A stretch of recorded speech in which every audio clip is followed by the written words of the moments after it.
गंग गणपते नमः। आप सभी का आपके अपने चैनल पर बहुत बहुत स्वागत है। आप सभी पर ईश्वर की कृपा सदा बनी रहे। आज इस वीडियो में हम पाप मोचनी एकादशी की व्रत कथा सुनेंगे।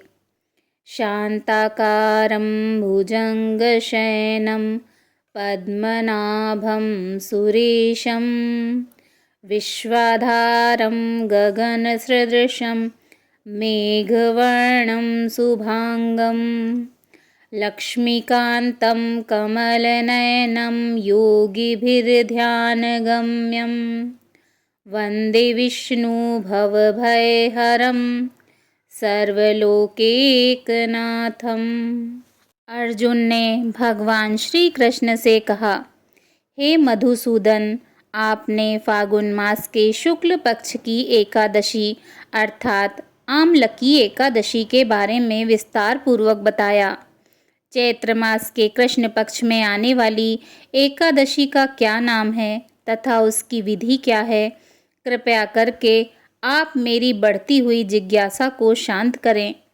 भगवान श्री कृष्ण ने कहा, हे अर्जुन, चैत्र मास के कृष्ण पक्ष की एकादशी को पाप मोचनी एकादशी के नाम से जाना जाता है। एक बार की बात है, पृथ्वीपति राजा मानधाता ने लोमश ऋषि से यही प्रश्न किया था जो तुमने मुझसे किया है। अतः जो कुछ भी ऋषि लोमश ने राजा मानधाता को बताया था वही मैं तुमसे कह रहा हूँ। राजा मानधाता ने धर्म के गुहतम रहस्यों के ज्ञाता महर्षि लोमश से पूछा, हे ऋषि श्रेष्ठ, मनुष्यों में पापों का मोचन किस प्रकार संभव है? कृपा करके कोई ऐसा सरल उपाय बताइए जिससे सभी को सहज ही पापों से छुटकारा मिल जाए। महर्षि लोमश ने कहा, हे नरेश, चैत्र मास के कृष्ण पक्ष की एकादशी का नाम पाप मोचनी एकादशी है। उसके व्रत के प्रभाव से मनुष्यों के अनेक पाप नष्ट हो जाते हैं। मैं तुम्हें इस व्रत की कथा सुनाता हूँ, ध्यान पूर्वक श्रवण करो। प्राचीन समय में चैत्र रथ नामक एक वन था। उसमें अप्सराएं किन्नरों के साथ विहार किया करती थीं। वहाँ सदैव वसंत का मौसम रहता था, अर्थात उस जगह सदा नाना प्रकार के पुष्प खिले रहते थे। कभी गंधर्व कन्याएं विहार किया करती थीं, कभी देवेंद्र अन्य देवताओं के साथ क्रीड़ा किया करते थे। उसी वन में मेधावी नाम के एक ऋषि भी तपस्या में लीन रहते थे। वे शिव भक्त थे। एक दिन मंजू घोषा नामक एक अप्सरा ने उनको मोहित कर उनकी निकटता का लाभ उठाने की चेष्टा की। इसीलिए वह कुछ दूरी पर बैठ वीणा बजाकर मधुर स्वर में गाने लगी। उसी समय शिव भक्त महर्षि मेधावी को कामदेव भी जीतने का प्रयास करने लगे। कामदेव ने उस सुंदर अप्सरा के भ्रू का धनुष बनाया, कटाक्ष को उसकी प्रत्यंचा बनाई और उसके नेत्रों को मंजू घोषा अप्सरा का सेनापति बनाया। इस तरह कामदेव अपने शत्रु भक्त को जीतने को तैयार हुआ। उस समय महर्षि मेधावी भी युवा अवस्था में थे और काफी हष्ट-पुष्ट थे। उन्होंने यज्ञोपवीत तथा दंड धारण कर रखा था। वे दूसरे कामदेव के समान प्रतीत हो रहे थे। उस मुनि को देखकर कामदेव के वश में हुई मंजू घोषा ने धीरे धीरे मधुर वाणी में वीणा पर गायन शुरू किया तो महर्षि मेधावी भी मंजू घोषा के मधुर गाने पर तथा उसके सौंदर्य पर मोहित हो गए। वह अप्सरा मेधावी मुनि को कामदेव से पीड़ित जानकर उनसे आलिंगन करने लगी। महर्षि मेधावी उसके सौंदर्य पर मोहित होकर शिव रहस्य को भूल गए और काम के वशीभूत होकर उसके साथ रमण करने लगे। काम के वशीभूत होने के कारण मुनि को उस समय दिन रात का कुछ भी ज्ञान न रहा और काफी समय तक वे रमण करते रहे।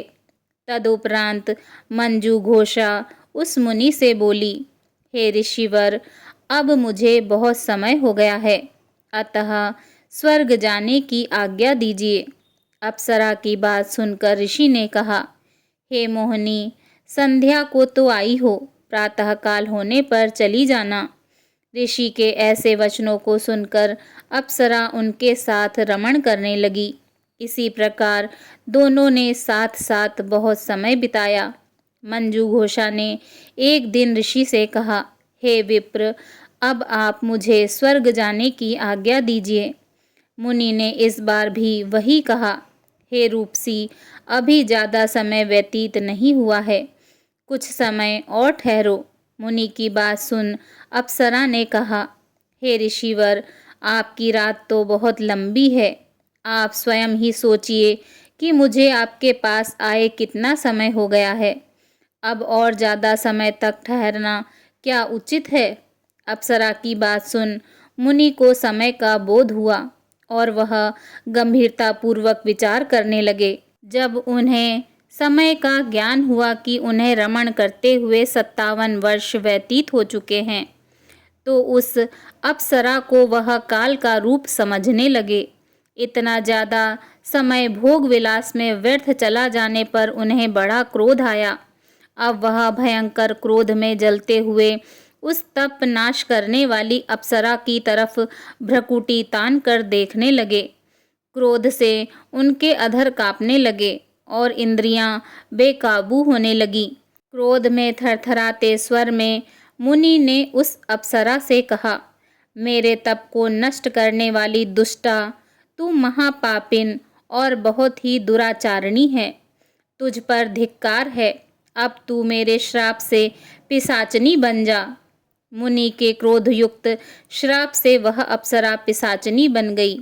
यह देख वह व्यथित होकर बोली, हे ऋषिवर, अब मुझ पर क्रोध त्याग कर प्रसन्न होइए और कृपा करके बताइए कि इस श्राप का निवारण किस प्रकार होगा।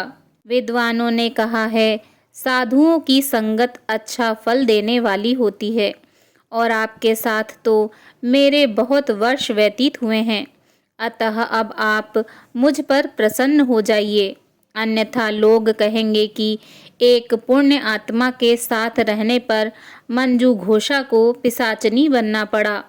मंजू घोषा की बात सुनकर मुनि को अपने क्रोध पर अत्यंत ग्लानि हुई, साथ ही अपनी अपकीर्ति का भय भी हुआ। अतः पिशाचिनी बनी मंजू घोषा से मुनि ने कहा, तूने मेरा बड़ा बुरा किया है, किंतु फिर भी मैं तुझे इस श्राप से मुक्ति का उपाय बतलाता हूँ। चैत्र मास के कृष्ण पक्ष की जो एकादशी है, उसका नाम पापमोचनी एकादशी है। उस एकादशी का उपवास करने से तेरी पिशाचनी की देह से मुक्ति हो जाएगी। ऐसा कहकर मुनि ने उसको व्रत का सब विधान समझा दिया।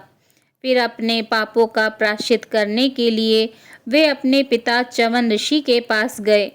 च्यवन ऋषि ने अपने पुत्र मेधावी को देखकर कहा, हे पुत्र, ऐसा क्या किया है तूने कि तेरे सभी तप नष्ट हो गए हैं, जिससे तुम्हारा समस्त तेज मलिन हो गया है।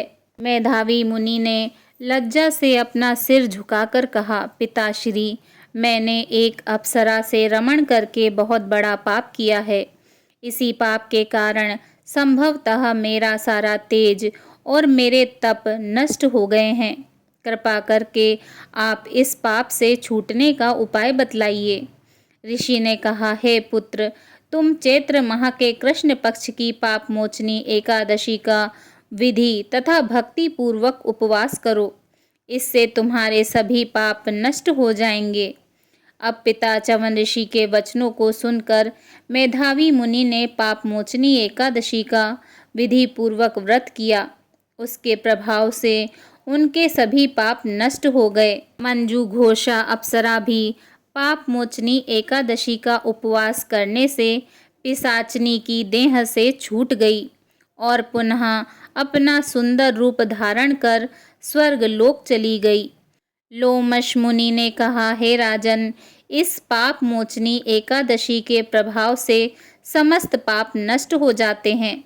इस एकादशी की कथा के श्रवण व पठन से 1000 गोदान करने का फल प्राप्त होता है। इस उपवास के करने से ब्रह्म हत्या करने वाले, मदिरापान करने वाले, अगम्यागमन करने वाले आदि भयंकर पाप भी नष्ट हो जाते हैं और अंत में स्वर्ग लोक की प्राप्ति होती है। बोलिए भगवान श्री हरि विष्णु जी की जय। ओम नमो भगवते वासुदेवाय नमः।